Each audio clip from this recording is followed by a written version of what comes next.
सहज ही अपनी ओर हम चले वतन की ओर।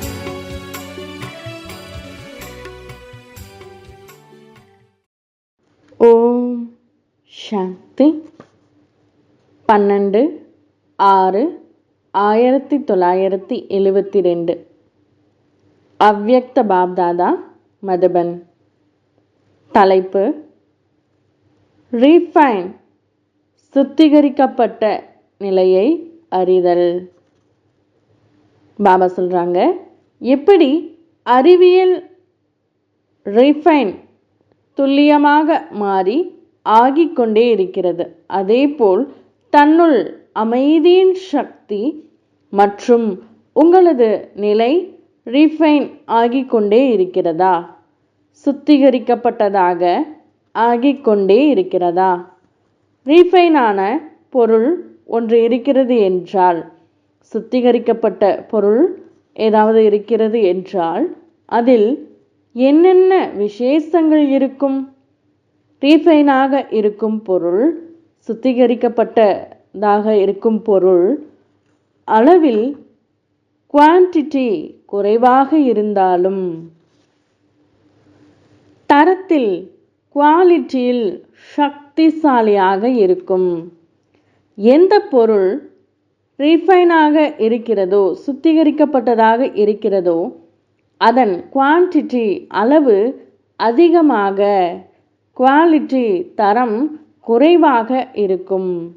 அதேபோல் இங்கேயும் எப்பொழுது ரீஃபைன் ஆகிக்கொண்டே போகிறீர்கள் என்றால், சுத்திகரிக்கப்பட்டவராக ஆகிக்கொண்டே போகிறீர்கள் என்றால், குறைந்த நேரம், குறைந்த எண்ணம், குறைந்த சக்தியில் என்ன காரியம் நடக்குமோ அது 100 மடங்காக இருக்கும்.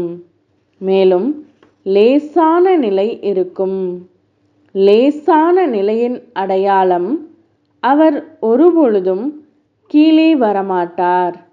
விரும்பாவிட்டாலும் தானாகவே உயர்நிலையில் நிலைத்திருப்பார்.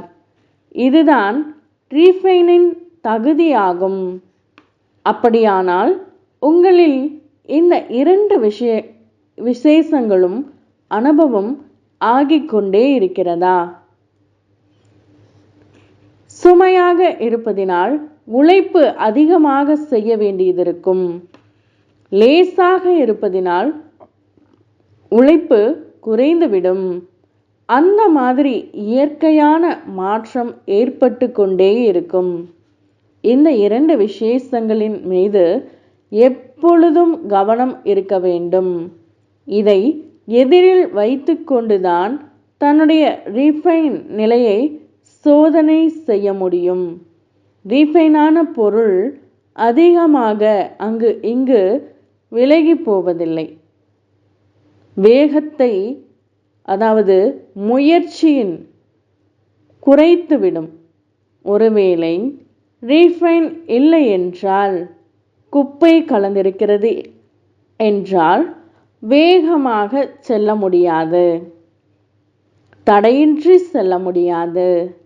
ஒரு பக்கம் எவ்வளவிற்கு எவ்வளவு ரீஃபைன் ஆகிக்கொண்டே இருக்கிறீர்களோ, சுத்திகரிக்கப்பட்டவராக ஆகிக்கொண்டே இருக்கிறீர்களோ, அந்த அளவு இன்னொரு பக்கம் சிறு சிறு விஷயங்கள் மற்றும் தவறுகள், சம்ஸ்காரங்கள், அவற்றின் ஃபைன் உயர்நிலை அதிகரித்து கொண்டே இருக்கிறது. அந்த காட்சி இன்னொரு பக்கம் ரீஃபைன் ஆவதற்கான காட்சி, ஒரு பக்கம் இரண்டின் வலிமையும் இருக்கிறது. ஒருவேளை ரீஃபைன் இல்லை என்றால் ஃபைன் என்று புரிந்து கொள்ளுங்கள். இரண்டும் சேர்ந்தே காட்சிகள் தென்பட்டு கொண்டே இருக்கின்றன. அதுவும் மிக அதிகமாக சென்று கொண்டிருக்கிறது.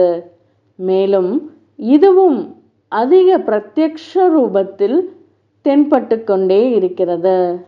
குப்தமாக இப்பொழுது வெளிப்பட்டு கொண்டே இருக்கிறது. அப்படி எப்பொழுது இரண்டு விஷயங்களும் பிரத்யக்ஷம் வெளிப்படுமோ ஆகுமோ அதன் அனுசாரமே தான் வரிசையின் உருவாகும். மாலையை கையால் உருட்ட வேண்டாம்.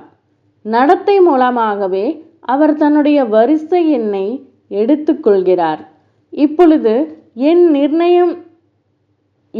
நிர்ணயம் செய்வதற்கான நேரம் வந்து கொண்டிருக்கிறது.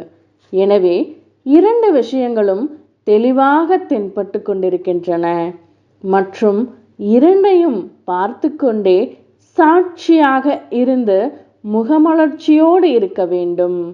எந்த விஷயம் அளவுக்கு அதிகமாக செல்கிறதோ அந்த காட்சியை பார்ப்பதுதான் நன்றாக இருக்கும்.